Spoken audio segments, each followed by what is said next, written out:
everybody, this is Supriya Sharma, your geography educator. Welcome to your favorite humanities channel Social School by Unacademy.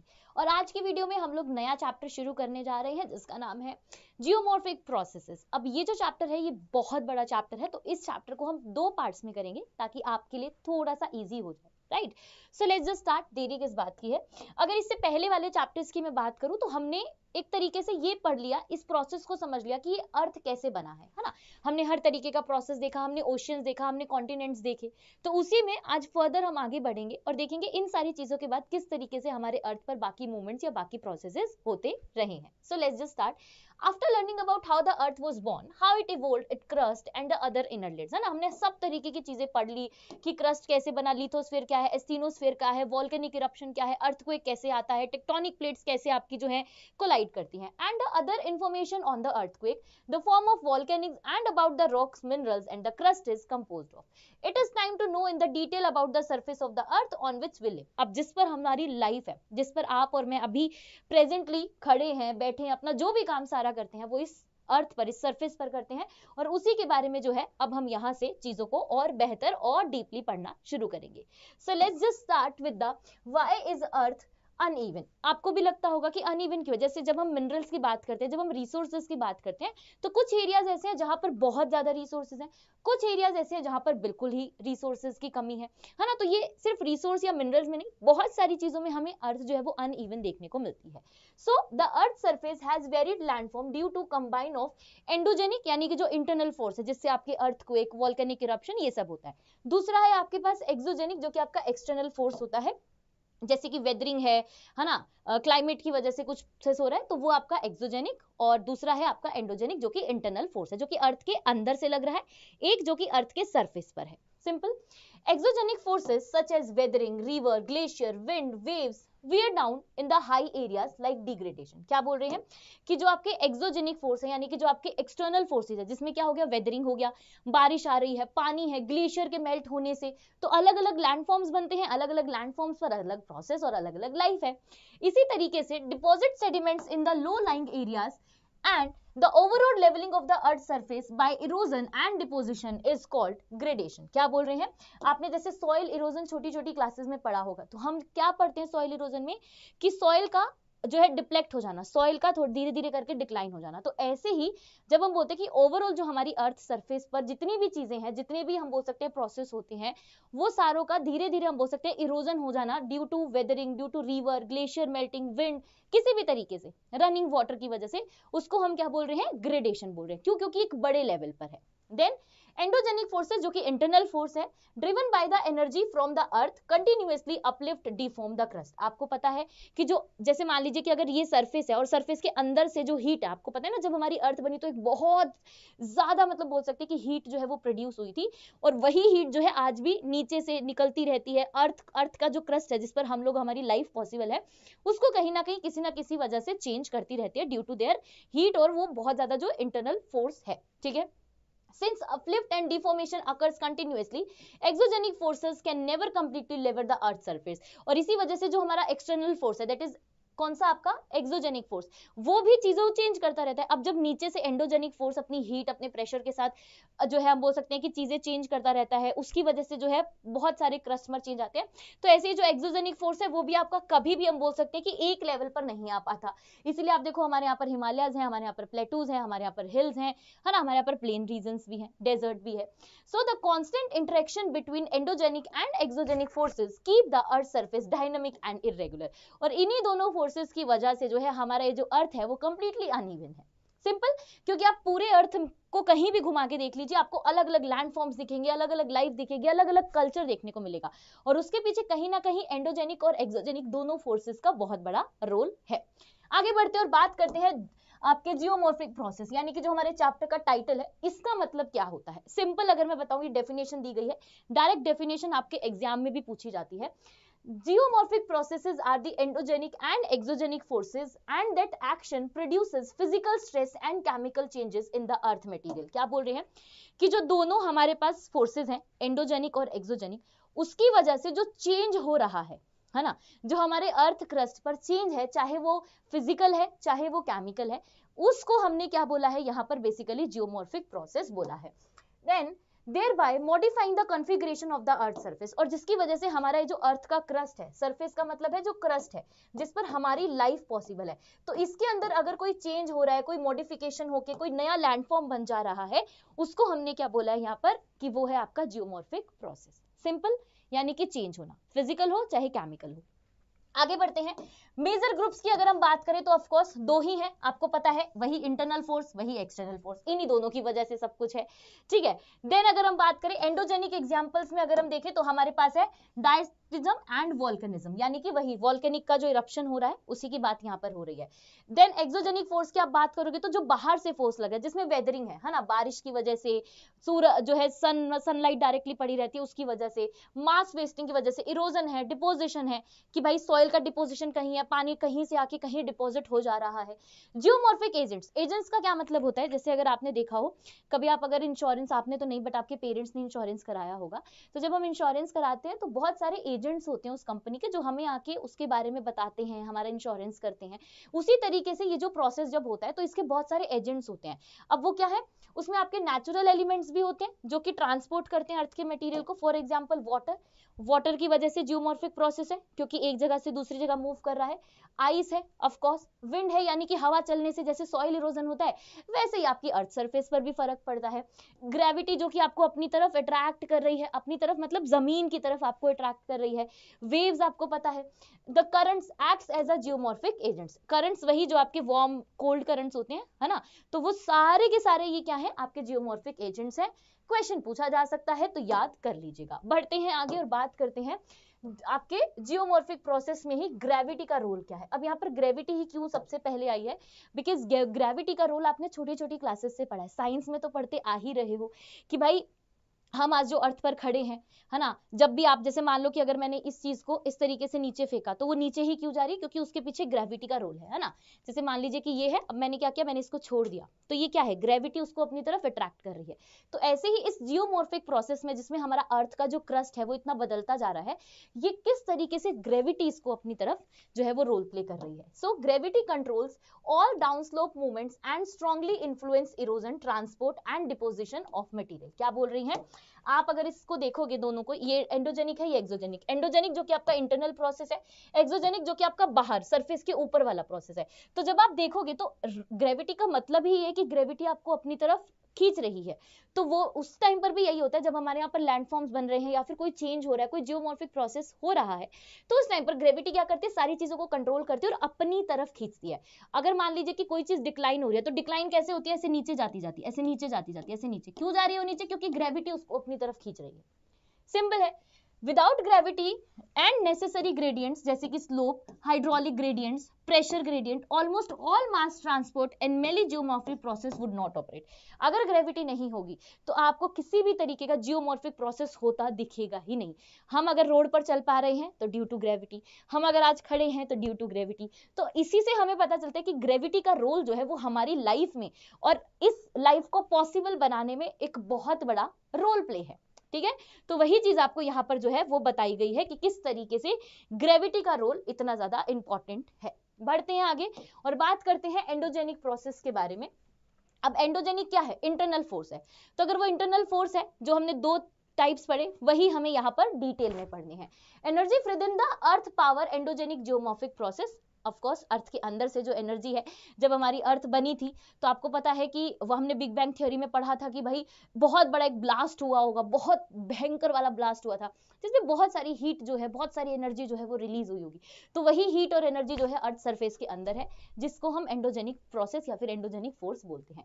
This internal energy comes from several sources, for example radio active DK of the elements in the mental and the crust. Mental में आता है ना वो asthenosphere वाली जो layer है जो सबसे ज्यादा वीक है, वहां पर friction due to earth rotation and tidal forces, residual heat from the earth formation. आपको पता है लगातार जो हीट प्रोसेस हो रही है बाहर निकलने के लिए उसकी वजह से जो है ये सारी चीजें हो रही हैं।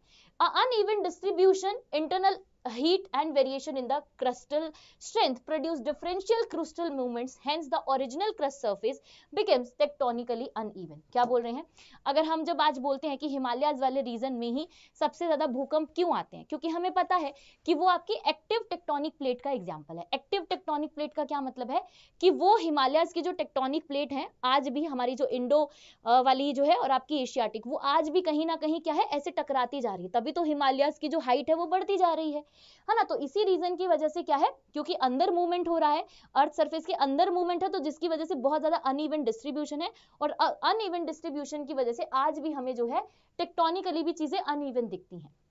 Simple.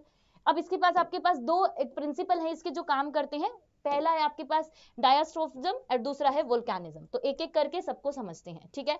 This is endogenic process, एक बार आप इसको ध्यान से देख लीजिए। ये देखो ये क्या है, दिस इज हीट जो कि अंदर है, जिसकी वजह से देखो आप क्या हो रहा है, यहाँ पर लेयर्स हैं सब हिल रही हैं, यहाँ पर वॉल्केनिक इरप्शन हो रहा है, और यहीं पर आप देखो कि आपके अर्थक्वेक भी आता है। तो इसी की वजह से आपको ये सारे प्रोसेसेस होते हुए देखने को मिलते हैं। देखते हैं सबसे पहला क्या प्रोसेस है। सबसे पहला प्रोसेस है हमारे पास, that is the process of movement, uplift and deformation of the earth crust. Crust वही है बच्चा मेरे, याद करो। देखो छोटी क्लासेस में बहुत अच्छे से हमने पढ़ा है। मान लीजिए कि ये हमारी अर्थ है, तो इस अर्थ का जो सबसे ऊपर वाला पार्ट है, ये जहां पर हमारी लाइफ पॉसिबल है, इसी को ही हम क्या बोलते हैं, इसी को ही हम क्रस्ट बोलते हैं। सिंपल चीज है, ये पढ़ते आए हैं हम लोग, है ना। तो इसी क्रस्ट के ऊपर जब अपलिफ्ट होता है, अपलिफ्ट का मतलब है कि कोई ऐसे उठ गया, मान लो यहाँ पर पहाड़ बन गए, कोई हिल बन गई, है ना। डिफॉर्मेशन हो रहा है किसी अर्थ क्रस्ट का, मतलब कोई और फॉर्मेशन हो गया, पहले शायद प्लेन था, प्लेटू बन गया, है ना। पहले मान लीजिए कि हिमालयाज था, तो अब जो है डेजर्ट एरिया बन गया। सिंपल उसी तरीके से। अब इसमें भी आपके डिफरेंट डिफरेंट टाइप्स हैं, जिसमें सबसे पहले अगर मैं बोलूं तो ऑरोजेनिक, जिसमें माउंटेन जो है वो आपके फोल्डिंग और फोल्डिंग, मतलब माउंटेन्स का प्रोसेस है, माउंटेन्स बनना, ठीक है। एप्रोजेनी है, जिसमें आपके अपलिफ्ट होते हैं, subsidence of continent forming plateaus and basin, जिसमें आपके प्लेटूज और बेसिन वाला पार्ट फॉर्म हो रहा है, किसकी वजह से, एंडोजेनिक फोर्स की वजह से, एंडोजेनिक इंटरनल फोर्स की वजह से। वॉल्केनिक वाले में हमने पढ़ा था कि जब वॉल्केनिक इरप्ट होता है तो उसकी वजह से कंस्ट्रक्शन और डिस्ट्रक्टिव दो तरीके के लैंडफॉर्म्स बनते हैं। याद आ रहा होगा थोड़ा बहुत, थोड़ा बहुत नहीं है तो वन शॉट डले हुए हैं, जाके एक बार देख लीजिएगा, ठीक है। अर्थक्वेक से क्या है, sudden crustal movement caused by the release of strain. आपको पता है जो स्ट्रेन, जो प्रेशर, जो हम बोल सकते हैं कि क्रस्ट के ऊपर से हम लोग ट्रे हैं, उसकी वजह से अंदर जो है बहुत सारे प्रोसेस आपको देखने को मिलते हैं, जिसकी वजह से अर्थक्वेक आता है। टेक्टोनिक प्लेट्स आपकी कोलाइड कर जाती हैं, right. Plate tectonics moved of the lithosphere plates causing collision and drifting to the transformation folding, जिसकी वजह से आपको पता है कि चीजें जो है वो हिल जाती हैं, सही नहीं रहती, भूकंप बन जाता है ना। हिमालयाज का एग्जांपल मैंने आपको ऑलरेडी दिया, क्योंकि हिमालयाज जो है वो एक्टिव टेक्टोनिक प्लेट्स का एग्जांपल है, एज वेल एज हिमालयाज जो है वो आपके सेडिमेंट्री रॉक से बने हैं, जो कि उतने ज्यादा मैं बोल सकती हूँ कि स्टेबल नहीं होते हैं ना, उसमें लेयर्स होती हैं, थोर नहीं होते जैसे इग्निशियस होता है, इस वजह से, राइट। यहीं अगर आप नीलगिरी हिल्स की बात करोगे तो नीलगिरी हिल्स आपके नीचे की तरफ है, वहां पर आपको ये नहीं देखने को मिलता, क्योंकि वो सेडिमेंट्री रॉक से नहीं बनी।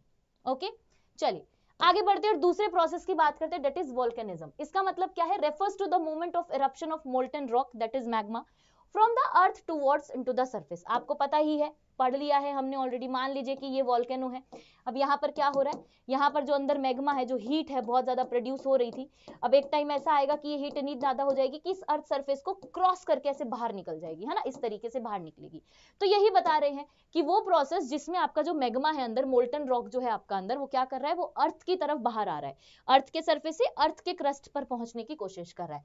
उसी वॉल्केनिक एक्टिविटी की वजह से आपके इंट्रूसिव फीचर जैसे कि pluton, dykes sills, where magma cool within the crust, और जैसे ये मैग्मा बाहर आते हैं, जिसको हम लावा बोल देते हैं, वो कूल होता है, उसकी वजह से एक्सट्रूसिव फीचर्स निकलते हैं, लावा प्लेन, वॉल्केनिक कोन, है ना, वॉल्केनिक आइलैंड बनते हैं, where magma reaches to the surface. जैसे ही मैग्मा सरफेस पर पहुंच रहा है, यहाँ पर जैसे ही वो सरफेस पर पहुंचा तो अलग अलग लैंडफॉर्म्स यहाँ पर जो है बनने शुरू हो जाते हैं, ठीक है। तो जब वो इंट्रूसिव है यानी कि वो मैग्मा है, जैसे ही वो बाहर आता है वो आपके पास लावा बन जाता है, जिसके बाद आपके वॉल्केनिक कोन, लावा प्लेन्स और बहुत सारे आइलैंड्स बनते हुए देखने को मिलते हैं, ठीक है। Volcanic contribution new material to the crust modifies topography and through volcanic deposited influence the soil formation and landscape evolution। वही चीज है, आपको पता है ये चीज हम पढ़ चुके ऑलरेडी कि volcanic eruption की वजह से बहुत डिफरेंट डिफरेंट लैंडफॉर्म्स बनते हैं, सॉइल का फॉर्मेशन होता है। कैसे? क्योंकि मान लीजिए कि अगर कोई जो है मान लो कोई हिल बन गया, पहाड़ बन गया, अब वहां पर वेदरिंग होगा, अभी हम पढ़ेंगे वेदरिंग, मैं बताऊंगी वेदरिंग एक ऐसा प्रोसेस होता है जो कि मौसम की वजह से, बारिश बहुत ज्यादा हो रही है, मिट्टी है, धूल है, सब चीजों की वजह से क्या है, उस पर बहुत ज्यादा प्रेशर पड़ा और वो धीरे धीरे छोटे छोटे पीसेस में ब्रेक डाउन हो रहा है। तो वो ब्रेक डाउन होने के साथ साथ सॉइल का फॉर्मेशन हो रहा है ना। तो उसमें भी आपके वॉल्केनिज्म का बहुत बड़ा रोल है, और ये वॉल्केनिज्म एंडोजेनिक प्रोसेस की वजह से है। क्लियर है? तो ये दोनों आपके हो गए एंडोजेनिक प्रोसेस की। आगे बढ़ते हैं और नेक्स्ट प्रोसेस की बात करते हैं, दैट इज एक्सोजेनिक, यानी कि जो एक्सटर्नल फोर्स हम पढ़ रहे थे, उस एक्सटर्नल फोर्स की वजह से हमें क्या क्या देखने को मिलता है। Exogenic process operates or near the earth surface are influenced by the atmosphere, water, ice and living organisms. अब लिविंग में तो हम भी है, वाइल्ड लाइफ भी है, एनिमल्स भी हैं, बहुत सब है, ठीक है। सो एटमॉस्फेयर की वजह से, पानी, आइस की वजह से सब होता है। दिस इंक्लूड वेदरिंग, पढ़ा है हमने बट अभी और अच्छे से पढ़ेंगे, erosion, transportation, deposition and denudation. The main energy source is sun, while gravity drives the down slope movement of the material. आपको पता है ना कि जब सन की जो है, सूर्य देव जब अपनी जो है कृपा डालते हैं तो चीजों को मेल्ट कर देते हैं, चीजों को एक जगह से दूसरी जगह पहुंचा देते हैं, और इतना ज्यादा जो है मान लीजिए कि होता है जिसकी वजह से ब्रेक डाउन हो जाता है, right. Rocks break down through the mechanical and chemical process and different rock erode at different rate। वही चीज जो मैंने अभी बताई कि रॉक का क्या हो जाता है, ब्रेक डाउन हो जाता है। अभी ब्रेक डाउन वो वाला नहीं है कि जैसे तुम्हारा हो जा रहा है कि रोद आ रहे हो, नहीं नहीं, वो वाला ब्रेक डाउन नहीं है ये। सूर्य देव की कृपा की वजह से रॉक का ब्रेक डाउन होता है, जिसकी वजह से वो डिफरेंट फॉर्म में ट्रांसफॉर्म हो जाता है। This process continuously wear away the reshape of the earth surface, और इसी वजह से अर्थ का जो सरफेस है वो जो है आपका बदलता रहता है, कुछ कुछ टाइम पीरियड में चेंज होता रहता है। तो यहाँ पर आप देख लीजिए, एक्सोजेनिक फोर्स में आपके पास क्या है, वेदरिंग है, मास मूवमेंट है, इरोजन है और आपका डिपोजिशन है। एक एक करके सबको पढ़ेंगे। चैप्टर थोड़ा सा बड़ा है, एज आई टोल्ड यू कि इस चैप्टर को हम लोग 2 पार्ट्स में इसीलिए करेंगे, तो टेंशन वाली बात नहीं है। सबसे पहले पढ़ते हैं वेदरिंग। अब वेदरिंग पढ़ने से पहले मैं आपको समझा देती हूँ वेदरिंग क्या है, यहाँ पर ध्यान दीजिएगा, ठीक है। वेदरिंग क्या है, थ्योरी पढ़ने से पहले ध्यान दो। मान लीजिए कि एक पहाड़ है, ये एक हिल है, इसके ऊपर एक यहाँ पर जो है एक पत्थर है बहुत बड़ा सा, ये बहुत बड़ा सा रॉक है, ठीक है। अब हुआ क्या है, बहुत बार रेगुलर जो है आपके बारिश होने की वजह से, रेगुलर जो है इसके ऊपर सन जो है ने पड़ने की वजह से, बहुत बारी जो है हवा, तूफान, पता नहीं आंधी क्या क्या नहीं आया, तो ये रॉक जो है फाइनली ब्रेक डाउन होता है। और ये रॉक फाइनली ब्रेक डाउन होके किस तरीके से ब्रेक डाउन होके छोटे छोटे छोटे छोटे छोटे छोटे छोटे छोटे पीसेस में जो आपके सामने बन जाता है। अब इसमें आपके बहुत सारी चीजें जो है बन जाती है, जैसे कि सॉइल बन गई, वेदरिंग हो गई, है ना। तो यही प्रोसेस है वेदरिंग। अब इस वेदरिंग में भी डिफरेंट टाइप्स ऑफ वेदरिंग हमें पढ़ना है। So weathering is the breakdown of rock or near the earth surface without any movement of material. Movement नहीं हो रहा, आप देखो वो पहाड़ के ऊपर एक पत्थर है, पहाड़ के ऊपर एक पत्थर है, बस इसके ऊपर क्या हो रहा है, बस इसके ऊपर धूप पड़ रही है लगातार, इसके ऊपर जो है हम बोल सकते हैं बारिश हो रही है, आंधी आ रही है, तूफान आ रहा है यहीं पर, बस इसका अपने आप में ब्रेकडाउन हो जा रहा है, दैट्स इट, ठीक है। It is influenced by the rock type, climate, relief, vegetation and time. बहुत टाइम लगता है, ऐसा नहीं कि 10-15 सालों में वेदरिंग होगा, नहीं नहीं नहीं नहीं, बहुत साल लग जाते हैं इस प्रोसेस को होने में। टेम्परेचर और moisture are the most important factor, as I told you कि भाई बारिश बहुत ज्यादा हो रही है तो प्रॉब्लम है, धूप बहुत ज्यादा है तो प्रॉब्लम है, आंधी तूफान बहुत ज्यादा है तो प्रॉब्लम है। वेदरिंग अकर्स इन 3 फॉर्म, 3 तरीके से होती है वेदरिंग। सबसे पहले आती है आपकी फिजिकल, दैट इज मैकेनिकम, जो मैंने आपको सबसे पहले बताई कि जिसमें जो बड़ा पत्थर है वो आपके छोटे छोटे पीसेस में ट्रांसफॉर्म हो जा रहा है, बदल जा रहा है। दूसरी आती है बच्चा मेरे केमिकल, जिसमें आपके क्या होता है, mineral decompose through the chemical reaction. जैसे आपने ऑक्सीडेशन रिडक्शन पढ़ा होगा साइंस के अंदर, कि जिसमें आप क्या देखते हो कि जब मिनरल्स के साथ ऑक्सीजन ऐड हो जाता है तो ऑक्सीडेशन, जब हट जाता है तो रिडक्शन, है ना। बायोलॉजिकल में क्या है, प्लांट्स और organisms help break down to rock. कैसे हेल्प करते होंगे प्लांट्स और एनिमल, हम भी तो लिविंग ऑर्गेनिज्म है, हम तो कुछ ना कुछ एक्टिविटी करते ही रहते हैं, कभी माइनिंग कर दी, कभी पेड़ काट दिए, कभी कुछ कर दिया, हमारा तो है ही। बट उसके अलावा जो आपके प्लांट्स और ऑर्गेनिजम्स हैं वो भी क्या करते हैं, जब ये जो आपके पत्थर, बड़े बड़े पत्थर हैं, जब ये ब्रेक डाउन होते हैं तो वो आसपास में जब सॉइल बनते हैं तो सॉइल के अंदर चले जाते हैं, वो मर जाते हैं, तो उसकी वजह से उनके न्यूट्रिएंट्स जो है वो उस मिट्टी में चले जाते हैं, तभी तो उसके अंदर जो हम बोल सकते हैं कि जो ऑर्गेनिक मैटर है वो बहुत बेहतर हो जाता है, तभी तो वो सॉइल इतनी ज्यादा फर्टाइल बनती है। तो उस वजह से जो है आपको वेदरिंग मिलता है। डोंट वरी, एक एक करके सबको डिटेल में भी पढ़ेंगे ताकि आपको और अच्छे से समझ आए। सबसे पहले बात करते हैं केमिकल वेदरिंग प्रोसेस की। केमिकल, जिसमें मैंने अभी बताया कि केमिकल का ऐड हो जाना, जैसे कि ऑक्सीजन और आपके ऑक्सीजन का ऐड होना, ऑक्सीजन का निकलना। Chemical weathering is decomposition of rock and minerals through chemical reactions. Main process में क्या होता है, सोल्यूशन है मान लीजिए कोई, carbonation, hydration, oxidation and reduction, जो मैंने आपको बताया कार्बन के साथ है भाई, कार्बन आ गया साथ में तो कार्बोनेशन हो गया, ठीक है। आपके पानी है तो हाइड्रेशन हो गया, ऑक्सीजन आ गया तो ऑक्सीडेशन हो गया, ऑक्सीजन निकल गया तो रिडक्शन हो गया, ठीक है। It occurs through the action of water, oxygen, carbon dioxide and acid. अब आपको सामने ये जो एक एग्जांपल लिखा है, ये एग्जांपल आपकी एनसीईआरटी का ही एग्जांपल है, so you can understand it very well. Warm and wet climates promote faster chemical weathering. क्या बोल रहे हैं कि जो आपके वार्म और वेट क्लाइमेट होते हैं ना, मतलब जहां पर बारिश होती ही रहती है, उन जगहों पर नॉर्मली आपको केमिकल वेदरिंग प्रोसेस बहुत ज्यादा देखने को मिलेगा, मतलब जल्दी, थोड़ा प्रोसेस जल्दी हो जाता है। Carbon dioxide in soil water form carbonic acid which help dissolve minerals. अब उसकी वजह से मिनरल्स को डिसॉल्व में बनाता है। सब मिनरल्स जैसे कि आपके फेल्डस्पार, ओलिवलाइन, ठीक है, weather faster than the quartz, और ये जो है बहुत जल्दी आपके जो है वेदरिंग प्रोसेस से आपको चेंज होते हुए नजर आएंगे। ठीक है, अब बढ़ते हैं आगे, that is physical weathering process. Physical जो हमने अभी पढ़ा था, जो मैंने आपको एक अभी पहाड़ बना के बताया था, वही पहाड़ वाला प्रोसेस आपके जो है फिजिकल वेदरिंग का पार्ट है। क्या है देखिए इसके अंदर, that weathering is the breakdown of the rock into smaller pieces without changing their chemical composition। chemical composition change नहीं कर रहे हैं, उसके अलावा जो है वो छोटे छोटे पीसेस में जो है आपके ब्रेकडाउन हो जाता है। Cause by the temperature changes, as I told you कि भाई ठंड बहुत ज्यादा है, धूप बहुत ज्यादा है, इसकी वजह से चेंज मिलेगा।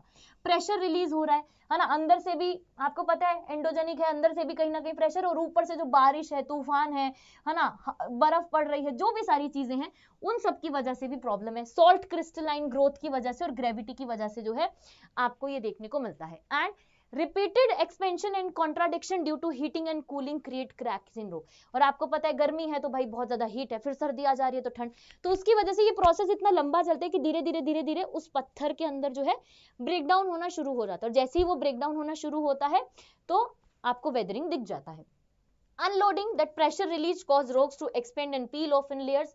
This process is called exfoliation। क्या बोल रहे हैं कि जब वो आपके ब्रेकडाउन हो जाता है ना, प्रेशर रिलीज हो जाता है, कब होगा प्रेशर रिलीज, ऑफ कोर्स जब वो ब्रेकडाउन हो जाएगा, जिसकी वजह से वो एक्सपेंड करता है और पील हो जाता है अलग अलग लेयर्स के अंदर, उस प्रोसेस को हम बोलते हैं एक्सफ्लोएशन। तो यहां से ये डेफिनेशन पूछी जा सकती है, that's why this is important. Through each event cause little damage, आपको पता है छोटा छोटा डैमेज होके फिर बड़ा डैमेज होता है। Repeated action over a time leads to the significant rock disintegration, और यही जो छोटा छोटा डैमेज है ये एक बार बड़े डैमेज में बदलता है और बहुत बड़ा वेदरिंग होता है, जिसकी वजह से अलग अलग टाइप्स ऑफ फॉर्मेशन हमें देखने को मिलता है। सिंपल। बढ़ते हैं आगे, that is biological activity and weathering, है ना। अब बायोलॉजिकल क्या था जो हमने पढ़ा, जिसमें प्लांट्स और एनिमल्स या हमारा तो भाई रोल है ही, ठीक है। सो कैसे होता है, biological weathering is the breakdown of rock by the action of plants, animal, micro organisms and humans. Humans को नहीं छोड़ सकते भाई, ह्यूमंस का तो सबसे बड़ा रोल है, सबसे पहले यही आते हैं, हर चीज का नुकसान करना हो, हर चीज को नया करना हो, कुछ मॉडिफिकेशन करना हो, सबसे पहले ह्यूमंस अपनी जो है रिक्वायरमेंट लेकर पहुंच जाते हैं, ठीक है। सो देखिए, plant roots grow in cracks and widen them. क्या बोल रहे हैं कि प्लांट जो है वो आपके ग्रो कर जाते हैं, उनकी जो रूट्स हैं वो आपको पता है नीचे तक पहुंच जाती है, जब वो नीचे तक पहुंचती है तो वो रॉक्स के अंदर या कहीं ना कहीं पहुंचती हैं, जिसकी वजह से आपकी रूट जो है वो फैल जाती है ना। अब बहुत टाइम के बाद क्या होगा, उसके फैलने की वजह से कहीं ना कहीं कभी ना कभी वेदरिंग होगा, यानी कि ब्रेकडाउन होगा। Burrowing animals expose fresh rock surface to air and moisture, increasing weathering. And decomposition of organic matter produces organic acid and increase soil CO2 which speed up the chemical weathering। क्या बोल रहे हैं, जो मैंने आपको बताया कि जैसे मान लो कि अगर कोई रॉक था, अगर वो ब्रेक डाउन हुआ है छोटे पीसेस के अंदर, अब वो छोटे छोटे पीसेस में, अब इन्हीं छोटे पीसेस के अंदर क्या है, आपके कई बहुत सारे लिविंग ऑर्गेनिजम्स, बहुत सारे माइक्रो ऑर्गेनिजम्स जो है वो जाके रहना शुरू कर देते हैं। जब वो रहना शुरू करते हैं तो कुछ टाइम के बाद ऑफ कोर्स उनकी मतलब उसमें जो है मर भी जाते हैं, वो कुछ ना कुछ ऐसे भी होते हैं जिनकी डेथ हो जाती है। तो उनके डेथ हो जाने की वजह से क्या है, उस सॉइल में या उस रॉक के अंदर हम बोल सकते हैं कि ऑर्गेनिक मैटर बढ़ जाता है, एज वेल एज उसका जो फर्टिलिटी है वो बहुत इंप्रूव हो जाती है और उसमें न्यूट्रिएंट्स ऐड हो जाते हैं, राइट। सो वही है यहाँ पर लिखा है दैट ह्यूमन एक्टिविटीज जैसे कि माइनिंग। अब हम लोग तो भाई हमारा तो काम है, हम माइनिंग करेंगे, डिफॉरेस्टेशन करेंगे, प्लगिंग करेंगे एंड कंस्ट्रक्शंस करेंगे, जिसकी वजह से वेदरिंग जो है वो और ज्यादा हम बोल सकते हैं कि उसको स्पीड अप मिलता है ना। आप देखो, अगर आप लगातार माइनिंग करते रहोगे तो ये अपने आप में एक प्रॉब्लम है, हम क्योंकि माइनिंग डीप डाउन कर रहे हैं, तो जब हम डीप डाउन माइनिंग कर रहे हैं तो that will be problematic for us and for the nature also, ठीक है। डिफॉरेस्टेशन जब हम करते हैं, जंगलों को काट देते हैं, पेड़ों के काटने से ये प्रोसेस होता है। प्लगिंग यानी कि जब हम खेत वगैरह जोतते हैं तो हम लगातार इतना कर देते हैं कि भाई नीचे जो चीजें हैं उसको अफेक्ट होने लगता है। कंस्ट्रक्शन तो हम लोग पूछो ही मत, बड़ी बड़ी बिल्डिंगें बना दी हमने, है ना, बिना ये देखे कि भाई उसका कॉन्सिक्वेंसेस क्या हमें देखने को मिल सकता है। नेक्स्ट अगर हम बढ़ते हैं, that is special affect of weathering. अब इस वेदरिंग की वजह से क्या क्या अफेक्ट हमें देखने को मिलते हैं। सबसे पहले आपको जो हमने पढ़ा था एक्सप्लोरेशन, उसी में सबसे पहले आता है नेचर। नेचर का मतलब क्या है यहाँ पर कि आपके एक्सप्लोरेशन जो है वो एक ऐसी कैरेक्टरिस्टिक्स है that result to a physical weathering in which occur curved sheet और slab peel off from the rock surface and it is form of physical disintegration rather than a separate chemical process.